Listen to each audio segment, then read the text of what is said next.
ಮೌನ ಅಂದರೆ ಏನೋ ಒಂದು ಏನಂತ ಚಾಲೆಂಜನ್ನು ಆಕ್ಸೆಪ್ಟ್ ಮಾಡ್ಕೊಳ್ಳೋದಕ್ಕೆ, ಇಲ್ಲಾಂದರೆ ಹೊಸತನ ಕೊಡೋದಕ್ಕೆ ಅಂತ. ಬಿಕಾಸ್ ನಾವು ರಾಮಾಚಾರ್ಯಲ್ಲಿ ನೋಡಿದ್ವಿ, ನೀವು ಬಾಲ್ಡ್ ಲುಕ್ಕಲ್ಲಿ ಕಾಣಿಸ್ಕೊಂಡ್ರಿ. ಸೊ ಇಲ್ಲಿ ಆಟೋನ ಓಡಿಸ್ತಾ ಇದ್ದೀರಾ. ಮೊನ್ನೆ ಆಟೋದು ಪ್ರಮೋಷನಲ್ಲಿ ಆಟೋ ಓಡಿಸ್ಬಿಟ್ಟು ನೀವು ಪ್ರಮೋಟ್ ಕೂಡ ಮಾಡಿದ್ರಿ. ಸೊ ಒಂದು ಚೇಂಜಸನ್ನು ಅವರು ಸೀರಿಯಲಲ್ಲಿ ಇದೇ ಥರ ಪ್ಯಾಟರ್ನ್ ಇರಬಾರ್ದು ಅಂತ ಟ್ರೈ ಮಾಡ್ತಾರೆ ಅಂತ ನಾವು ಅಂದ್ಕೊಂಡಿದ್ದೀವಿ. ಅದ್ರ ಬಗ್ಗೆ ಹೇಳೋದಾದರೆ ಆ್ಯಕ್ಚುಲಿ ಹೌದು, ನನಗೆ ಬೇರೆ ಬೇರೆ ಪಾತ್ರ ಅಥವಾ ಬೇರೆ ಬೇರೆ ಒಂದು ಚಾಲೆಂಜಿಂಗ್ ಏನಾದರೂ ಕೊಟ್ಟು ನಾನು ತುಂಬ ಖುಷಿಯಿಂದ ಆಕ್ಸೆಪ್ಟ್ ಮಾಡ್ತೀನಿ. ಯಾಕಂದರೆ ಪ್ರತಿಯೊಬ್ಬ ಒಂದು ಆರ್ಟಿಸ್ಟಿಗೆ ಸಹ ಅದು ತುಂಬ important. I don't want be like ಬರೀ ಅಳಿಮುಂಜಿ ಕ್ಯಾರೆಕ್ಟರ್ ಆ ಥರ ಅಲ್ಲ. ಚಾಲೆಂಜ್ ಅಂದರೆ ಚಾಲೆಂಜ್ ತಗೊಳ್ಬೇಕು. ಇವಾಗ ಏನೇ ನೆಕ್ಸ್ಟ್ ಟ್ರೈನ್ ಓಡಿಸು ಅಂದರೆ ಸಹ ಓಡಿಸ್ಬೋದೇನೋ. ಸೊ ಎಲ್ಲ ಥರ ಮಾಡಬೇಕು. ಹೌದು, ಯಾಕಂದರೆ ಕುರುಡಿ ಪಾತ್ರ ಸಹ ಮಾಡಿದ್ದೀನಿ ಚಾರು ಆಗಿ. ಬಾಳ್ ಕ್ಯಾರೆಕ್ಟರ್ ಮಾಡಿದ್ದೀನಿ, ತುಂಬ ಅಹಂಕಾರದ ಹುಡುಗಿ ಮಾಡಿದ್ದೀನಿ, ಆಮೇಲೆ ತುಂಬ ಪಾಪದ ಒಂದು ಒಳ್ಳೆ ಸೊಸೆಯಾಗಿ ಮಾಡಿದ್ದೀನಿ. ಸೊ ಇಲ್ಲಿ ಜವಾಬ್ದಾರಿ ತಗೊಂಡಿರೋ ಒಂದು ಸ್ಟ್ರಾಂಗ್ ಮಗಳು. ಆಮೇಲೆ ಏನಾಗುತ್ತೆ ನನಗೆ ಗೊತ್ತಿಲ್ಲ, ಆಮೇಲೆ ಸೀರಿಯಲಲ್ಲಿ ನೋಡಬೇಕು. ಬಟ್ ಅಲ್ಲಿವರೆಗೂ ಇವಾಗ ಸದ್ಯದ ಮಟ್ಟಿಗೆ ಆಟೋ ಓಡಿಸ್ತೀನಿ, ಜಗಳ ಮಾಡ್ತೀನಿ, ರೋಪ್ ಹಾಕ್ತೀನಿ, ಆಮೇಲೆ ಮನೆ ನೋಡ್ಕೊಳ್ತೀನಿ. ಸೊ ಡಿಫ್ರೆಂಟ್ ಆಗಿದೆ. ಆಟೋ ಓಡಿಸಿದ್ದು ಅನುಭವ ಹೇಗಿತ್ತು? ಆಟೋ ಓಡಿಸೋದು ಆ್ಯಕ್ಚುಲಿ ತುಂಬ ಕೈ ನೋವು ಬಂತು. ನಾನು ಎಲ್ಲ ಆಟೋ ಓಡಿಸೋರಿಗೆ ಹ್ಯಾಟ್ಸ್ ಆಫ್ ಹೇಳಲೇಬೇಕು. ಯಾಕಂದರೆ ನಾನು ಆಲ್ಮೋಸ್ಟ್ ಒಂದಿನ ಬೆಳಗಿಂದ ಸಂಜೆವರೆಗೂ ಓಡಿಸಿದ್ದೀನಿ ಅವತ್ತು. ಆವಾಗಲೇ ನಂದು ಕೈಯೆಲ್ಲ ಫುಲ್, ನಾನು ಬೇರೆ ಹುಡುಗಿ, ನನ್ನ ಕೈ ಬೇರೆ ತುಂಬ ಸಾಫ್ಟ್, ಅಲ್ಲಿ ಕೈಯೆಲ್ಲ ಬ್ಲಡ್ ಕ್ಲಾಟಿಂಗ್ ಆಗಿಬಿಟ್ಟಿತ್ತು. ಆ್ಯಂಡ್ ಫಸ್ಟ್ ಟೈಮ್ ಏನೂ ಅಲ್ಲ, ಸಿನಿಮಾ ಪ್ರಮೋಷನಲ್ಲಿ ಒಂದ್ಸಲ ಓಡಿಸಿದ್ದೆ. ಬಟ್ ಇವಾಗ ಒಬ್ಬಳೇ ಯಾರ್ದು ಸಪೋರ್ಟ್ ಇಲ್ಲದೆ ಓಡಿಸಿದ್ದು ಅಂದರೆ ಫಸ್ಟ್ ಟೈಮ್. ಬಟ್ ಚೆನ್ನಾಗಿತ್ತು ಎಕ್ಸ್ಪೀರಿಯನ್ಸ್. ಆ್ಯಂಡ್ ನನ್ನ ಅಂದರೆ ನಾನು ಹಿಂದೆ ಕೂತ್ಕೊಳ್ಳೋ ಪ್ಯಾಸೆಂಜರ್ಸ್ಗೂ ಹೇಳ್ತಾ ಇದ್ದೆ, ಧೈರ್ಯವಾಗಿ ಕೂತ್ಕೊಳ್ಳಿ, ನಾನು ತುಂಬ ಚೆನ್ನಾಗಿ ಓಡಿಸ್ತೀನಿ, ನಿಮ್ಮನ್ನ ಸೇಫಾಗಿ ಕರ್ಕೊಂಡು ಹೋಗೋದು ನನ್ನ ಜವಾಬ್ದಾರಿ ಅಂತ. Because that is very important.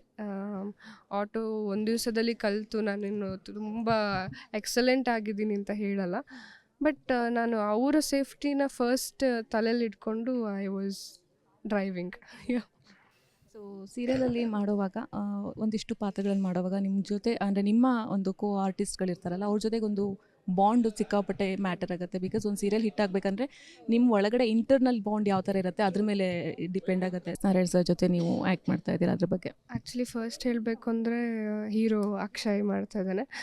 ಒಂದು ನಂದು ಫ್ರೆಂಡ್ಶಿಪ್ ತುಂಬ ಹಳೆಯದು.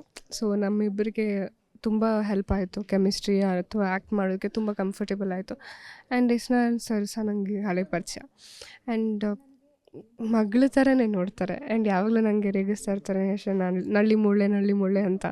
ಯಾಕಂದರೆ ಅವ್ರ ವೈಫ್ಗೆ ನಾನು ಯಾವಾಗಲೂ ಹೇಳ್ತಾ ಇದ್ದೆ ಈ ಥರ, ನನಗೆ ಬಿರಿಯಾನಿ ಅಂದರೆ ಇಷ್ಟ, ನಳ್ಳಿ ಮುಳ್ಳೆ ಇಷ್ಟ ಅಂತ.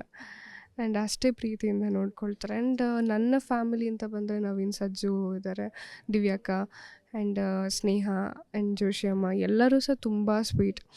ನವೀನ್ ಸಹ ನನಗೆ ತುಂಬ ಹಳೆ ಗೆಳೆಯ ಆಗಿರೋದ್ರಿಂದ ಅಣ್ಣ ತಂಗಿ ಬಾಂಡಿಂಗ್ ತುಂಬ ಚೆನ್ನಾಗಿ ವರ್ಕ್ ಆಯಿತು.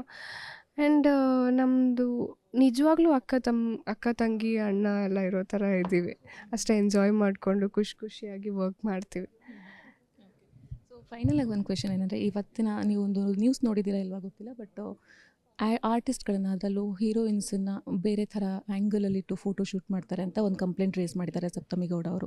ಸೊ ಪಾಪರಾಜಿಗಳಿಗೆ ಅದ್ರ ಬಗ್ಗೆ ನೀವೇನು ಹೇಳ್ತೀರಾ? ಈ ಥರದ್ದೊಂದಿಷ್ಟು ಬೆಳವಣಿಗೆಗಳು ಈ ಒಂದು ಚಿತ್ರರಂಗದಲ್ಲಿ ಆಗ್ತಾ ಇರೋದ್ರಿಂದ ನಿಮಗೆ ಯಾವ ಥರ ಅದು ಪ್ರಾಬ್ಲಮ್ ಕ್ರಿಯೇಟ್ ಮಾಡ್ಬೋದು? ಆ್ಯಕ್ಚುಲಿ ನಾನು ಆ ಥರ ಯಾವತ್ತೂ ಎಕ್ಸ್ಪೀರಿಯೆನ್ಸ್ ಮಾಡಿಲ್ಲ.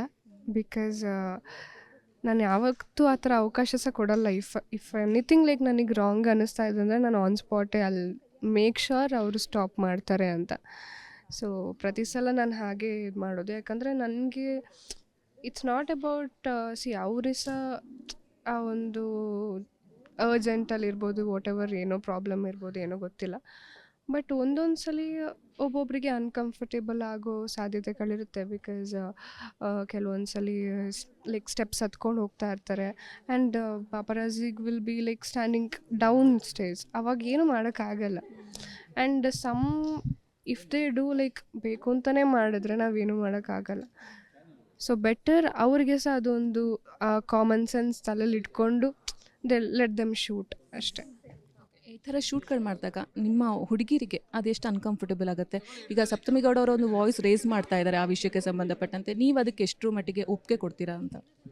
I agree with their. Because ಒಂದು ಹೆಣ್ಮಗಳಾಗಿ ಅದೆಲ್ಲ ತುಂಬ ಇಂಪಾರ್ಟೆಂಟ್ ಆಗುತ್ತೆ. ಯಾಕಂದರೆ ಅದು ಇವಾಗ ಒಂದು ವೀಡಿಯೋ ಇವಾಗ ಮುಂಚೆ ಥರ ಅಲ್ಲ. ಒಂದು ವೀಡಿಯೋನ ಎಲ್ಲ ಕಡೆ ಶೇರ್ ಮಾಡ್ತಾ ಇರ್ತಾರೆ and everywhere it will be like running. So of course ಅದು it's not right I feel. ಅಂದರೆ ಒಂದು ಹೆಣ್ಮಕ್ಳ ಸೇಫ್ಟಿ ನೋಡಬೇಕಂತಾದರೂ ಆಗಲಿ ಅಥವಾ ಮನೇಲಿ ಈಗ ನಮ್ಮ ಮನೇಲೇ ನೋಡ್ತಾ ಇರ್ತಾರೆ. ಇವಾಗ ಮನೆಗೆ ಇವಾಗ ನನ್ನ ತಂದೆಗೋ ತಾಯಿಗೋ ಆ ವಿಡಿಯೋ ಹೋಯಿತು ಅಂತ ಹೇಳ್ತಾರೆ, that is like very wrong. So better ಒಂದು ಅಪ್ರಾಪ್ರಿಯೇಟ್ ವೇಯಲ್ಲಿ ಶೂಟ್ ಮಾಡಿ ಒಂದು with a right angles shoot ಮಾಡಿದ್ರೆ it will be really good ಅನ್ಸುತ್ತೆ. ಫೈನಲ್ ಆಗಿ ನಿಮ್ಮ ಸೀರಿಯಲ್ ಜನ ಯಾಕೆ ನೋಡಬೇಕು? ಬೇರೆ ಸೀರಿಯಲ್ಗಿಂತ ನಿಮ್ಮ ಸೀರಿಯಲ್ ಹೇಗೆ ಡಿಫ್ರೆಂಟ್? ಬಿಕಾಸ್ ಎಲ್ಲರೂ ಕೂಡ ಎಷ್ಟು ಚಾನಲಲ್ಲಿ ಎಷ್ಟೊಂದು ಸೀರಿಯಲ್ಗಳು ಬರ್ತಾ ಇರುತ್ತೆ. ನಿಮ್ಮ ಸೀರಿಯಲ್ನ ಯಾಕೆ ನೋಡಬೇಕು ಜನ? ಮತ್ತು ಏನಾರು ಒಂದು ಮೆಸೇಜ್ ಕೊಡೋದಾದರೆ? ನಮ್ಮ ಸೀರಿಯಲ್ ಆ್ಯಕ್ಚುಲಿ ತುಂಬ ಡಿಫ್ರೆಂಟ್ ಆಗಿದೆ. ಯಾಕಂದರೆ ಒಂದು ಹೆಣ್ಮಗು ಈ ಥರ ಜೀವನ ನಡೆಸೋದಕ್ಕೆ ಅಣ್ಣನ ಜವಾಬ್ದಾರಿನ ಹೇಗೆ ತಗೊಳ್ತಾಳೆ, ಆಟೋ ಓಡಿಸೋದ್ರ ಮೂಲಕ ಜೀವನ ಹೇಗೆ ನಡೆಸ್ಕೊಂಡು ಹೋಗ್ತಾಳೆ ಅಂತ ನಾನು ತೋರಿಸಿದ್ರೆ, hero he is different from every heroes ಇವಾಗ ನೋಡೋಕ್ಕಾದ್ರೆ. ಅಂದರೆ ಅವನು ಎಲ್ಲರಿಗೆ ಕುಡುಕ, ಜವಾಬ್ದಾರಿ ಇಲ್ಲ ಆ್ಯಂಡ್ ಅಪ್ಪನಿಗೆ ಬೆಲೆ ಕೊಡದೇ ಇರೋ ಮಗ ಆ ಥರ. ಬಟ್ ಅದರ ಹಿಂದೆ ಏನು ಕತೆ ಇದೆ, ಅವ್ನು ಯಾಕೆ ಆ ಥರ ಆದ, ಯಾಕೆ ಆ ಥರ ಕುಡಿತಾನೆ, ಅದಕ್ಕೆಲ್ಲ ತಿಳ್ಕೊಳ್ಬೇಕು ಅಂದರೆ ನಮ್ಮ ಸೀರಿಯಲ್ ನೋಡಲೇಬೇಕು. ಆ್ಯಂಡ್ ಎಸ್ಪೆಷಲಿ ಎಲ್ಲ ಕ್ಯಾರೆಕ್ಟರ್ಸನ್ನು ತುಂಬ ಬ್ಯೂಟಿಫುಲ್ಲಾಗಿ ಬರೆದಿದ್ದಾರೆ ಆ್ಯಂಡ್ ಎಲ್ರಿಗೂ ಇಷ್ಟ ಆಗುತ್ತೆ ಅಂತ ನಾನು I am pretty much sure. So ಅದಕ್ಕೋಸ್ಕರ ಆ್ಯಂಡ್ ನನಗೋಸ್ಕರ ಆದ್ರೂ ಸೀರಿಯಲ್ ನೋಡಿ ಕೃಷ್ಣ ರುಕ್ಕು ಇದೇ ಮಾರ್ಚ್ 9ನೇ ತಾರೀಕಿಗೆ 6:30ಗೆ ಶುರು ಆಗುತ್ತೆ. ಓಕೆನಾ? Thank you thank you so much and all the best ನಿಮ್ಮ ಸೀರಿಯಲ್ಗೆ.